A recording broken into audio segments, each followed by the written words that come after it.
Welcome to MMA Uncensored podcast. We're going to bring on our first guest today. It's going to be Joe Diesel Riggs. 1 second here.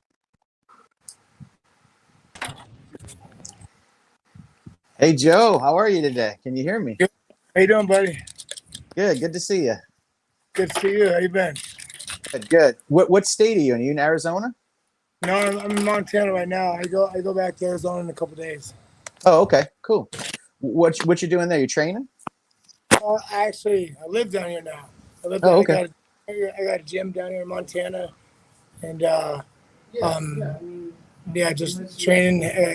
But yeah, I'm gonna go back for like the last 3 weeks of my camp so I can go up there with Benson, my old teammates to get some good sparring in.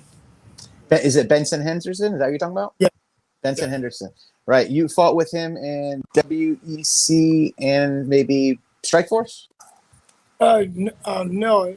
Benson, we trained at the lab for like 10 years together, and then I was in his corner for his last probably.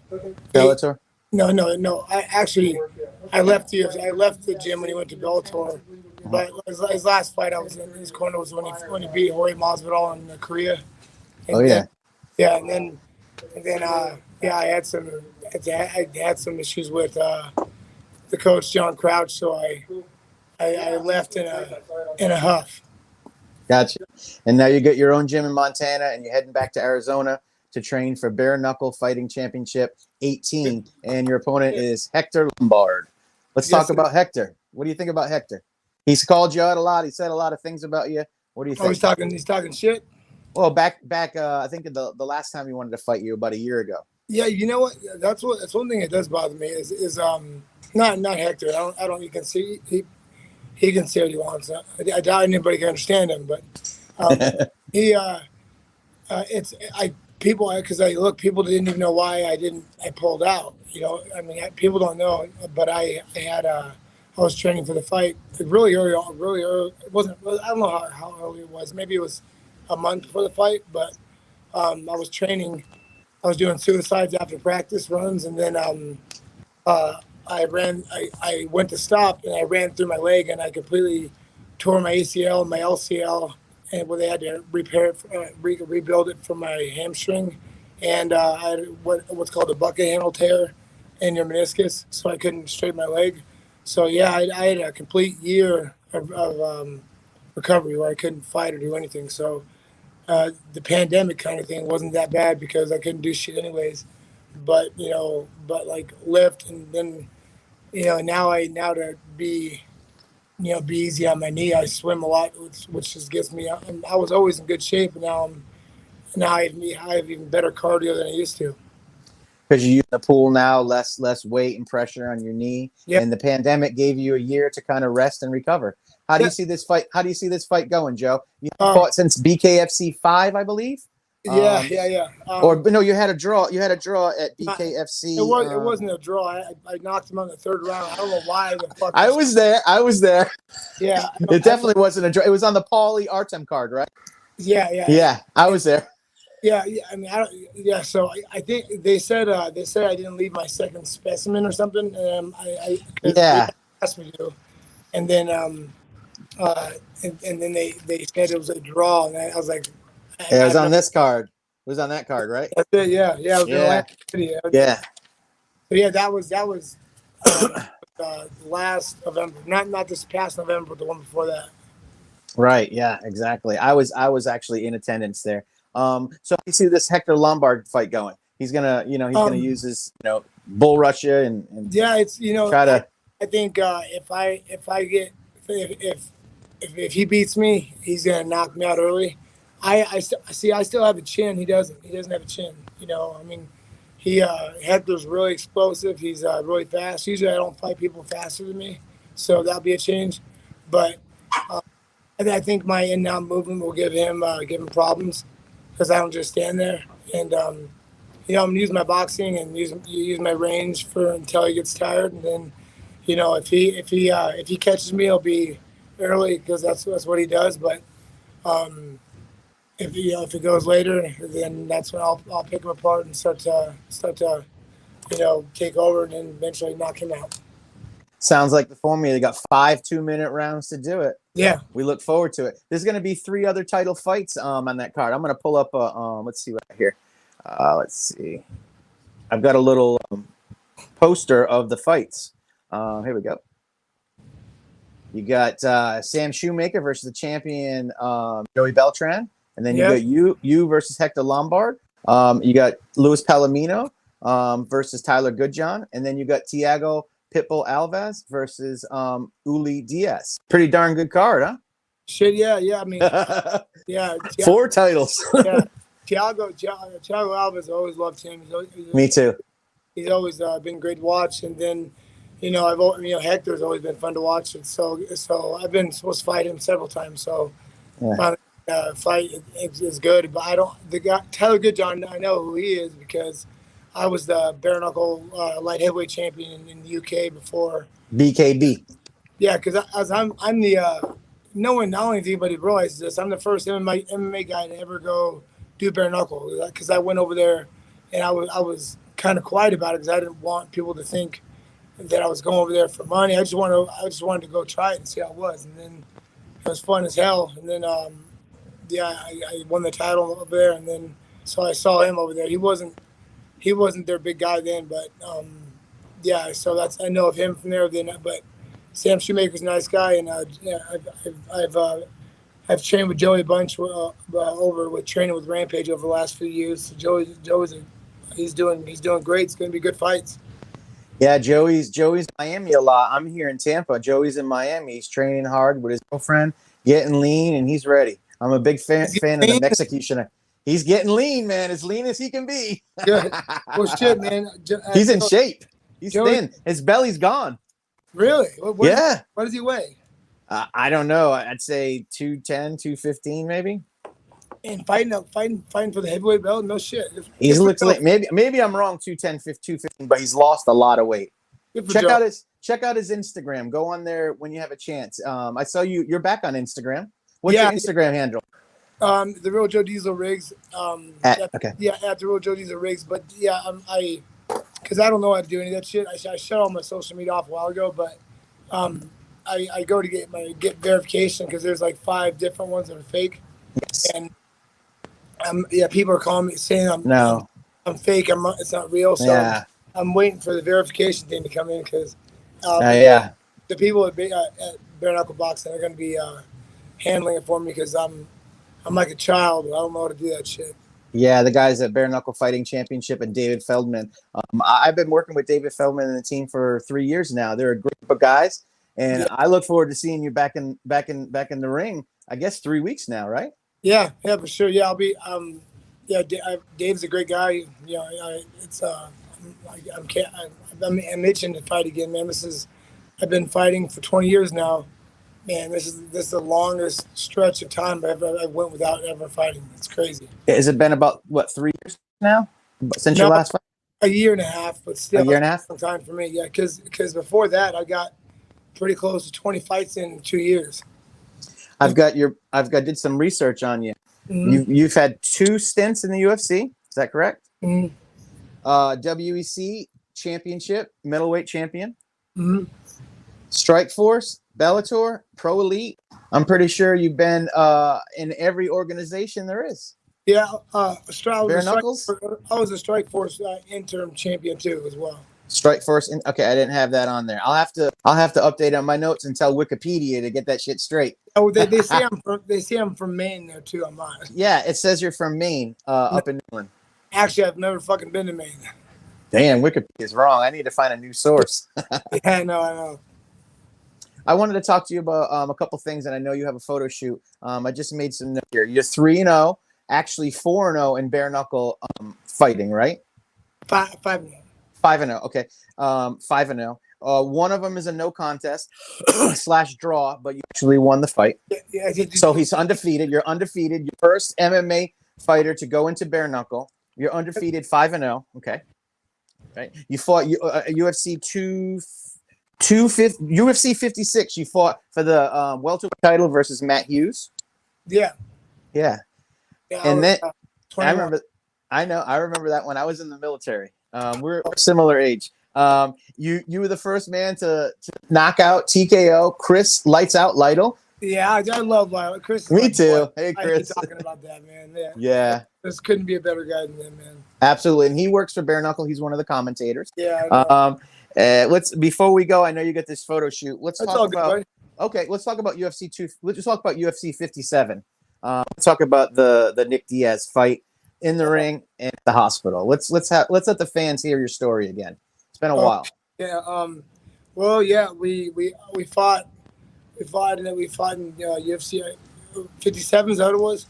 Anyways, but yeah, I never really spoke to him before in my life before that, but we started jawing at each other before weigh-ins, and I remember he said, like me, Rich Franklin, Tim Sylvia, we were walking back from checking my weight the day before weigh-ins, and he said something to the effect of like, "You gonna make weight this time, motherfucker," or something like that, or he might not have said motherfucker, but I said, "You better hope not, motherfucker," or something like that. And then I remember we were at weigh-ins the next day, and I'm walking upstairs to go pee. Like they misconstrue things. Like they said that he was like looking at me while I was pissing or something. No, he never did that. No, he didn't. But I was walking up the stairs like trying to avoid the fans, because there's the fans in the crowd, and then I don't know what the fuck he was doing off the side. I look over and he's got that fucking mean ape face looking at me. I'm like, what the fuck you looking at? And then we almost get into there. So I go take a piss, come back down, and then we almost get into a fight. And when we officially weigh in, and Dana obviously separates that. So anyways, I'm going to they were calling us out to fight, and I was with Team Militich at the time, and he's like, where's that Militich bitch at? And when people make it personal, like the fight, that just gets me going more. So I'm like, fuck, man, fuck. So anyways, we get in there, and the training for the fight, Rich Franklin, he wanted to see him go back, see if he could fight going backwards. So I was planning to make him fight on his heels. And then that motherfucker wouldn't go back. Like every time I hit him, he just kept coming forward and forward. And then I remember he during the fight, because he could, at that time, his chin was exceptional. He could absorb a lot of punches. So I was hitting. Was his brother in the corner? Yeah. Nate was there? Yeah, because Nate fucking was in the hospital thing with me too. So anyways, during the fight, like he knocked me down the first round. I outstruck him by a wide margin, but he knocked me down with a punch in that first round. And then when I get up, he's in my ear yelling. He's like, "You're done." He kept calling me Jared from Subway. And he's like, from Subway. Yeah, he goes, "It's over. Just give it up." And I'm thinking in my head, he's right. I should just let it go. And then, but I pushed on. Then I fight. I won. Kind of clear unanimous. You won a unanimous decision over Nick Diaz at UFC 256. Yeah, right, 256. Yeah, and then he 257. Sorry, UFC 57. Yeah. Sorry, 57. Yeah, and then on the way, they were interviewing me after the fight because I was going to the hospital because I had broken hands. He was going to the hospital because his face had to get put back together. And then they just asked me a question: how do I think the fight went? And I'm like, the fight went pretty well, but I think I could do. I think I'm capable of more. And then I hear him say, "Let's go round 4, motherfucker!" And I'm like, "Oh shit, fucking," because after a fight, usually shit. If you have a beef, it's squashed, So, but he kept bringing, and then we both go to the hospital. I get there before him. And I'm like, they have an IV in my arm, and I'm laying down because I'm still dehydrated. And then he's like, "You can't even get up." I'm like, "Fuck you!" And I sit up, and then we start talking shit. And he goes back in his room, looking like a gargoyle. He's all beaten up. And then so they kind of separate us from different parts of the hospital. And then he just kept talking. So they're like, "Oh, just ignore him, leave him alone." I'm like, "That's what I was planning to do." But then I had to submit a drug test to the commission, and I had to give it to the doctor. So I walked down there to the doctor, and I was carrying my IV pole, and he was down there, and he's like, "The fuck you doing over here?" Like, it's his hospital. And I'm like, "Fuck you." I forget exactly what I said, but like, had that ass open, Phil. You ready to go back to the WC or something like that? Oh. and then I turn away, and I never thought in a million years he'd fucking hit me. And then as I turn around, he's like, "What?" Fucking hits me. The only tooth I ever lost or broke is that motherfucker. I ended up breaking a molar, and I see it fly out. I'm like, no. And then because when I was turning, he hit me. I kind of fell into I guess like a double leg. I lift him and I shit all over myself. I shit my pants everywhere. And thank God I was wearing my tights still because it kept.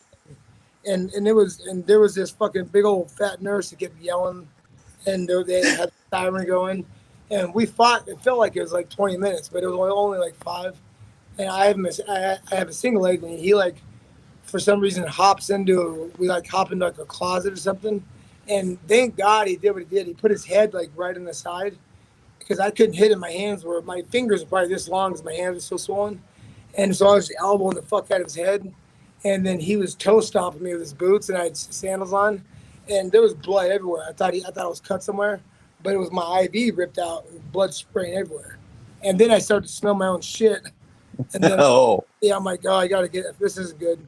And I knew the cops are coming, so I took a look at Nate. I'm like, get your fucking brother off. And then and then he starts fucking swiping at me. I'm like, what the fuck? And then like Tim Sylvia's fucking right there. I'm like, the fuck are you gonna do something? You fight. I grabbed that motherfucker, and then heavyweight Tim Sylvia. Yeah, and then the cops grab us, and then I'm in a hurry. I get up and I run. I'm starting to run to the bathroom, and Frank Mir's like, "Hey, you okay?" And I'm like, "Cause there's blood fucking everywhere." I'm like, "Yeah, I fucking shit my pants." And he goes, "I know you smell like a turd." And I'm like, "All right, man, fuck, cool. Let me go to the bathroom." So then I went in the bathroom, and I'm fucking cleaning my fucking butthole up. In the stick, and they're like, "Oh, you okay?" And I'm trying to hide that, and then, but I had white shorts, and I put them on without my underwear, and I go back out there, and the front of the shorts are all bloody, and the back it just looked like shit, but Brown Town. Yeah, and then so I ended up, so I get like. Anyways, I go back and there's like fucking all this press. Oh, like you got in a fight, and then everybody's like, you got Nick Diaz knocked you out in the hospital. I'm like, what the fuck, really? Like I can't even enjoy a win, and this has got to happen. Like so, and then so after the thing about the shorts, I gave it to Charles Lewis, the mask from Tap Out. He wanted to put it up in his office, and for some I don't know how they ended up in the Mandalay Bay Sports Gallery. But that's where they ended up going there. And some random guy came into my gym like 6 months later, and he was like a guy who he just wanted to fight me. He wanted to pay me money to fight me. And I'm like, sure. So because I just made him pay for his private. So I was like, put $1,500 down, sign the waiver, and I'll be out in a minute. And my wife's like, he's actually getting ready to fight him. I'm like, I know, I'm going to go knock him the fuck out. He was like a big biker guy. And I go out there and I just fucking knock him out. I hurt him bad. I didn't unnecessarily hurt him, but I knocked him out. And then he goes to the Mandalay Sports Gallery and buys my shorts. And then he's like, look at showing a picture of the front and back. And I'm like, hey, on the back, those are turd stains, man. and what's up, buddy? And he was I don't think it bothered him. He probably smelled him. I don't know what he did. But That was a rough hospital visit for you. Nick Diaz punches you, a tooth flies out, you poop your pants, you get mounted, cops come, but you won the fight. In the record books, you got the win. UFC 257. I won the damn fight, man. I mean, it's that the fight in the hospital overshadows it, but fuck yeah, I won the fight. That was an incredible story, dude. There's gonna be so many people that be like, man, that was the best story I heard all day. Yeah, fuck yeah, it's a crazy. It's a story you don't think two prize fighters are gonna do that, but apparently, that guy's fucking. I don't like him. I don't like Nick Diaz at all. He can suck a dick. But he's fighting again. Dana White announced that he's fighting again this year for UFC, and his brother's fighting Saturday. Nate. Yeah, Nate, who he is. I don't have a problem with him. He was sticking up for his brother. But they're fucking both crazy. Every time I've seen him after that, we almost get into it. So it's just fucking not normal, man. It's just he's just an odd bird. You know, and have you ever? What I forget I forget the guy's name. I don't know if he had. He was on. I looked. Someone showed me an interview they did with some bare knuckle podcast. He fought, and it was pink hair. His name was Adam something. Pellegrino, Adam Lambert. I think his name is.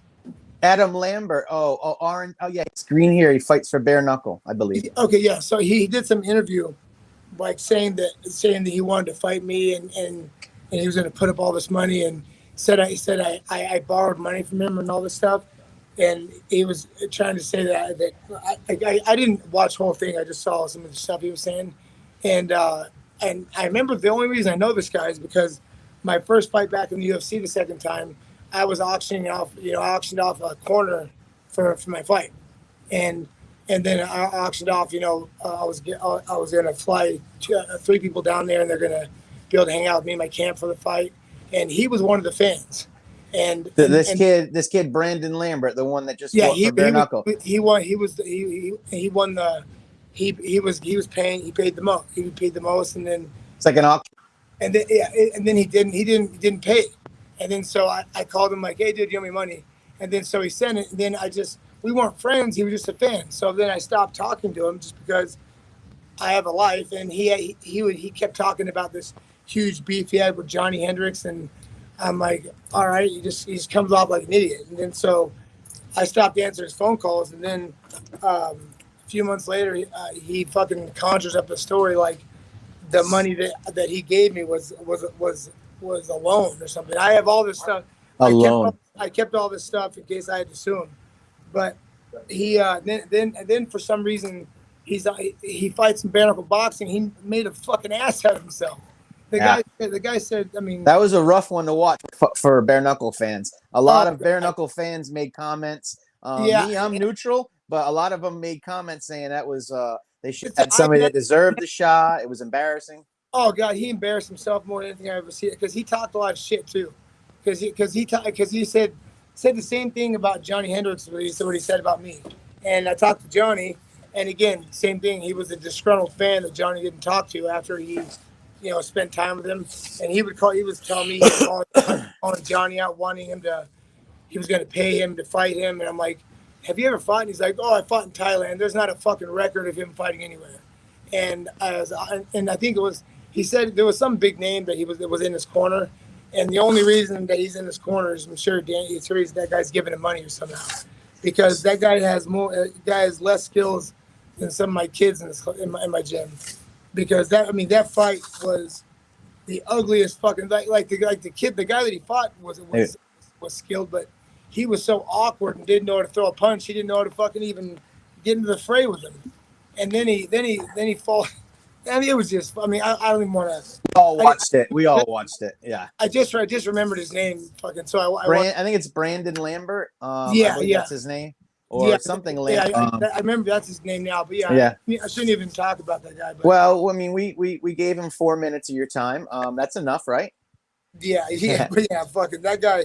He gave himself more time than that by putting on a performance like that. Do you want to settle score? You want to get him in the ring, or I could dick slap him out unconscious. Yeah, I mean he was saying he wanted to fight. I mean, guys like that just live for things like this. For me to mention his name, he's probably at home jerking off over it. Well, I haven't aired it yet. This is tape. I can cut it out.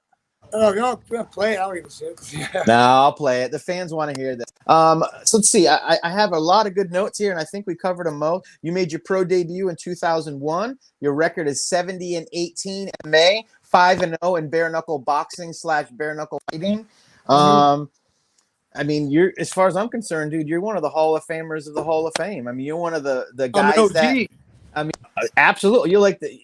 I was just chatting with Jake Shields yesterday on Instagram, and you remind me of a Jake Shields, man. Like, you're one of them guys that people look up to. You've done it all. You're not afraid of nobody, and you'll walk to somebody and punch them in the fucking face. That's right. That's it. I'm one of the. I'm like now that Chris is retired. And I don't know if Robbie retired or anything. Not yet. I'm one of the last ones. Like me and Nick Diaz. Diego, you Diego back in the day. Yeah, fucking that. Yeah, dude. I remember I said something like my striking is so far ahead of his. You know, I'm light years ahead of him in stand up, and there's like something like the captain of the Titanic said before it sunk, and then I go out there and get fucking like. Is it a knee? Yeah, we both landed hooks. We both landed right hooks. I broke his orbital in his nose because he falls back and holds his face, and he hit me. I stumbled and I fell to my butt. And I'm thinking, oh, yeah, he has good ground and pound, so I try to stand up. He just ran through me. He didn't try to knee me. Just, like my knee was like up like this much, but yeah, he won because Greg Jackson was my coach on the Ultimate Fight. I mean, on a Fight Master, and he said because I could tell he was really nervous because it was a big test for him. But and I felt fucking great. I thought I was gonna kick his head off in the third row, but it didn't happen like that. And I wake up and I see his feet walking by and I go, oh no, I've been knocked out. Uh-oh. I hear my wife screaming over the whole fucking crowd, and I'm like, okay, she's pregnant. So I'm like, oh no, I got to go over there and freaking make sure she's okay. Mm-hmm. So I did that, but yeah, that was a sad, you know, it was a sad state of affairs. It's lived on in MMA history as well, but you know, what are you gonna do? I've done good things in my career. So You've done a lot of good things. Most of the things I look at are positive wins, KOs, wars you fight. I don't even look at that. I don't even look at that as a negative, and neither should you. You're doing your hands by yourself. Everything. I don't let any like. I got the last person to wrap my hands before a fight was Stitch. Stitch does great work. Stitch Duran, shout out. And I was fighting Luke Stewart in Strikeforce, and I broke my hand like the first 10 seconds, and it numbed up in the second round when I knocked him out. But I took my glove off and I see blood, and I'm like, oh no! It broke through the skin. The broken bone did. So it wasn't Stitch's fault. It was just you know the bad thing of the punch. So from then on, I always wrap my own hands, and I do a better job. And you know, Stitch does a great job, but for my hands, you know, I just like to wrap my own hands. Look good. You did it. You've done it during no interview. You started and to finish 27 minutes. We're gonna say goodbye for now. We'll get you back on before the fight. This is BKF 18. He's gonna fight for the title versus Hector Lombard. This is Joe Diesel Riggs. Thank you for having me on. And sorry if I sound like my voice is gone. There were some fights this weekend that my guys fought, so I'm more raspy than usual. So I'm sorry. You sound good, man. You look good. And yeah, we look forward to I'm going to see you in person. I'm going to be ringside, and I'm going to shake your hand, and I look forward to meeting you again. I'm going to fire up a Cuban cigar after I knock him out. Oh, my God. He's going to have the purple trunks on. You might have them Duran trunks on, the purple. What are you going to be wearing? What color? I'm going to be wearing white. White. Okay, all white. And he usually wears purple. You said Duran, right? Oh, so let me just show you. Okay. That's. Oh, wow. But I'm not trying to brag with that. No, I like to see this. We can see this. You know Roberto Duran, right? Yes, sir. That's his shoes. That's his shoes when he fought Sugar Ray Leonard. Wow. Look at this. We should have had them in the background while we were interviewing you. That's amazing. Show us everything real quick, if you mind. Oh, sure, yeah. Is that your titles? And yes, that's W's title, Strikeforce. It's the Bellator Fight Master Shield, the Bellator belt. Oh, shit. that's amazing. And then there's a little Bareknuckle belt down here, King of the Cage show in Germany. And your gloves, you got Elite X. Is that Elite XC or Pro? Remember Rumble on the Rock? You remember that show? Remember Rumble on the Rock in Hawaii? Yes. That's that belt. Yeah, then the one that's no contest, that belt. That one, contest. Yeah. Ring of Combat. So yeah. Well, I appreciate it, guys. Thank you very much. Hey, take care, brother. Talk to you soon. Everybody, bye. Right.